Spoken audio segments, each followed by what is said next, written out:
फोनमा जनी कर बोलल बतियावल बंद कर। दोसरा के जा तू हो जाइ हो अब नजर मिलावल कम कर। अरे काहे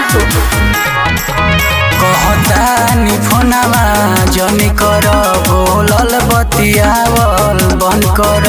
दोसरा के जा तू हो जाइ हो अब नजर मिलावल कम कर। जिद पबया